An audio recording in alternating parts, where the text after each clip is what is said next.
Our conversation with Indiana County Coroner Jerry Overman Jr., brought to you by Marcus and Mack, a law firm representing injured people. Good morning, Jerry.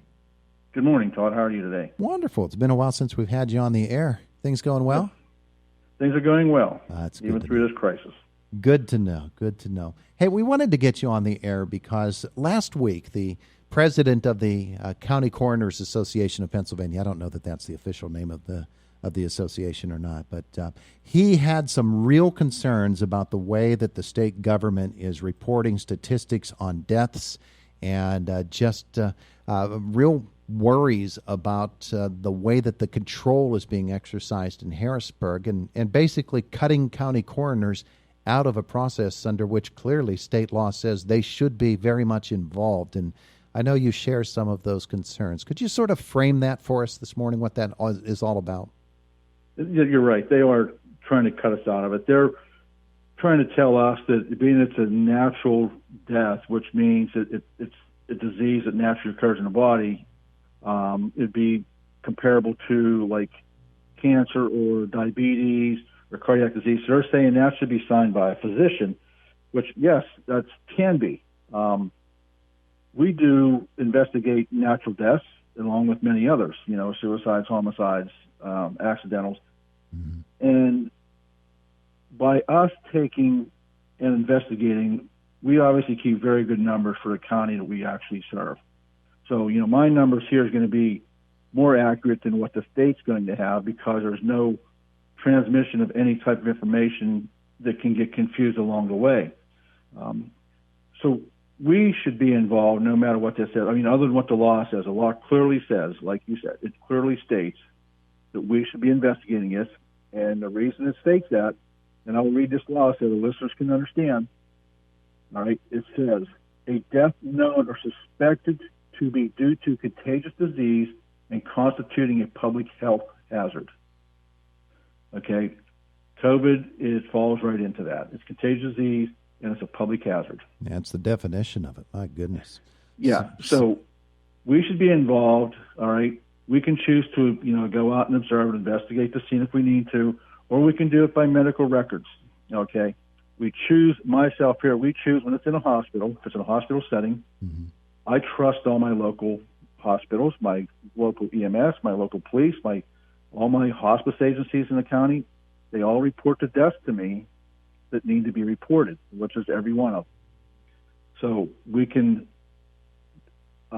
evaluate what we need to do. And when it's in a hospital setting, being this is so contagious and they got a lockdown, we chose to just get the information in writing and then sign a death certificate that way. The state's saying, no, the doctor should do that.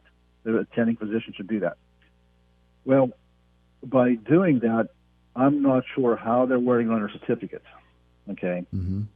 But I know when I do it, it's going to be by the guidelines, which you'll like this. They send us out guidelines how to complete a COVID death, all right? Uh-huh. But you're telling us that it's not our job to do it. But you send us out guidelines telling us how to do it. And then why? I mean, but we know how to fill it out. There's not a coroner that doesn't know how to fill a death certificate properly. Mm-hmm. Some of their advice is just good to look at for reference period, but we know how to do it. But by coming to me, I keep track of every death. Okay, a doctor's not going to keep track of every death that's related to COVID. That's not their job. Mm-hmm. But that's my job, to keep track of it, to go forward. The result of it all becomes the Coroners Association, many folks doubting and not trusting in the numbers that are being released by the health department, especially when they keep adjusting them and saying, we found more, and maybe we shouldn't have reported that one as being COVID-related. What do you think is driving the health department's continual adjustment of those statistics? What are their motivations? I'm not sure what the motivation is on keep changing numbers. As you said, those numbers have went up and down. I remember 2 weeks or so ago, they dropped it over 200 deaths. Like, why would that drop? Mm-hmm. Is it their process? They have an electronic death registration system, which they put in place here. And when this COVID all kicked off, they made it mandatory for everybody in the state to use it, which a lot of people didn't use it. So Was there errors reported by doing that? Did doctor report errors? Did funeral home report errors? Did coroners have errors? You don't know. We don't know that. They've not relayed any information to us on their process of checking or anything. Like the death registration, that's $11 million system the taxpayers paid for, and it's not running properly to catch this information to report it properly. And I mean, that should be our reporting pace, right? I mean, we have a place to report it. It's electronic. They should be able to sort anything that says COVID-19 on it, all right, and then be able to pick that out and say, oh, this is a COVID-related death. That appears not to be happening. In the process of that, they've now delayed death certificates to families because it's overwhelmed. So I mean, I just don't know what to say on their numbers, but I don't believe them. And the reason I don't believe them, firsthand experience, is I know as of right now there's 4 COVID deaths in Indiana County that's been reported to me. And again, all my agencies I trust. All my agencies report to me religiously, and the information is accurate. The 5th one, I have no idea who that is or where they're at or anything. And it's obviously not somebody that died, either EMS was out there or they were in the hospital. So my concern is maybe that person had an address here in Indiana County but didn't even live here. One of our deaths that we had actually came out to be that way. The person was living in a personal care home for over a year and had an address in another county. They didn't count that in our county for quite some time. They actually counted in another county to start with. And it's like I questioned that, what's going on. And trust me, it's hard to get a hold of the Department of Health to find out any questions or any answers.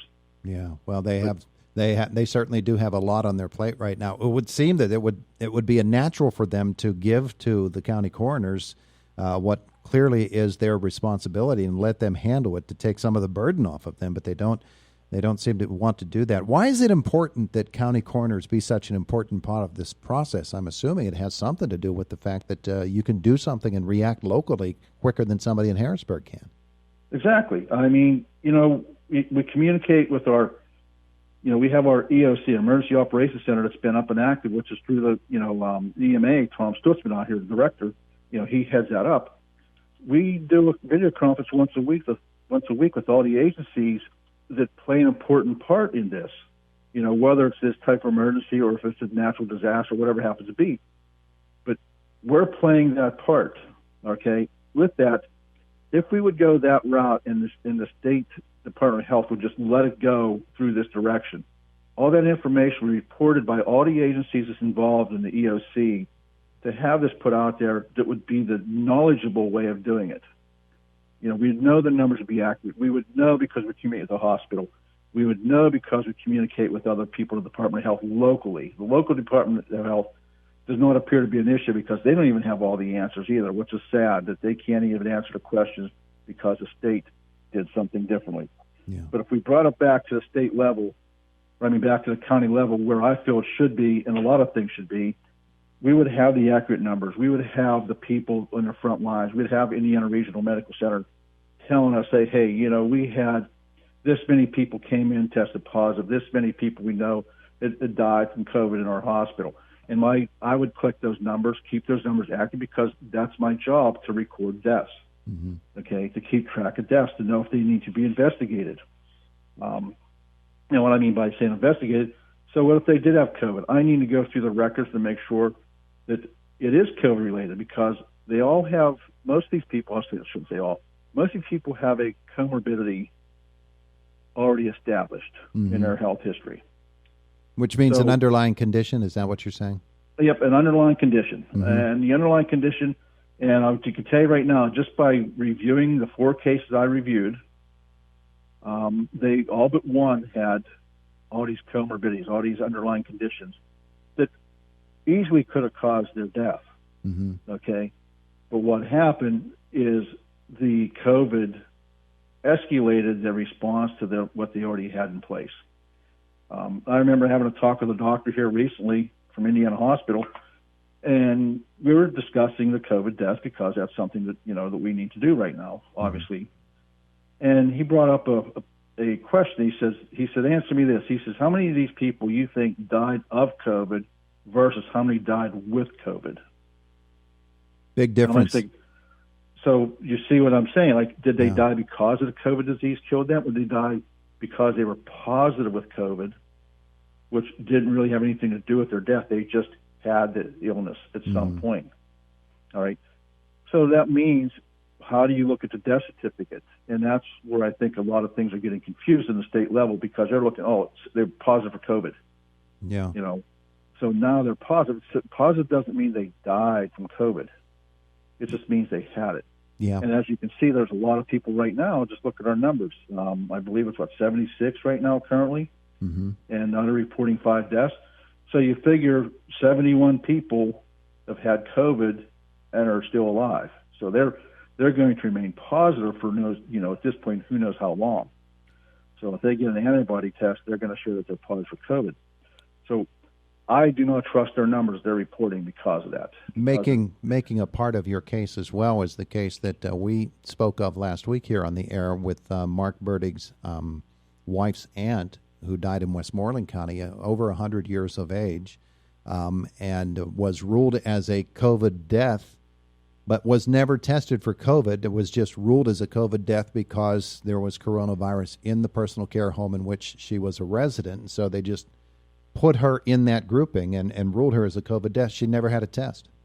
Right, and that's wrong, don't you think? I mean, to Absolutely. Put a number out like that, to put that back on there, and if you look at the numbers, almost every one of these have come out of a personal care or nursing home, which was also, in my opinion, failed by the Department of Health, and which I'm sure you're paying attention, and probably our listeners have, on how the direction from the Department of Health is send those people back to their personal care homes or nursing homes. These nursing homes a lot of them don't have the resources to isolate properly. And it's not their fault, because they're not there for that type of situation. Yeah. They're there to care for the people, not to have these isolation rooms, and so that creates an issue. So you look at the Department of Health, the direction of Dr. Levine was send them back to the nursing home where he felt they should be. Okay. Wow. And what did that create? Look in Beaver County, that Brighton Rehab Center. That's probably the worst one around the area. 85% of the people in that nursing home are positive for COVID, and I don't know how many deaths they had.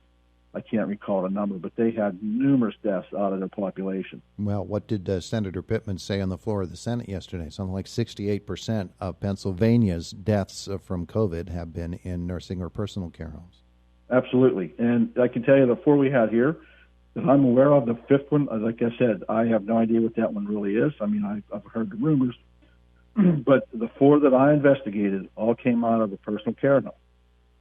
Yeah. And, there's problems with that, because Indiana Hospital set things up properly so they could deal with the COVID patients. A personal care home, and I found this out after the fact, we can't blame our personal care homes because they never even got literature on how to handle these cases until about 4 weeks into this occurring.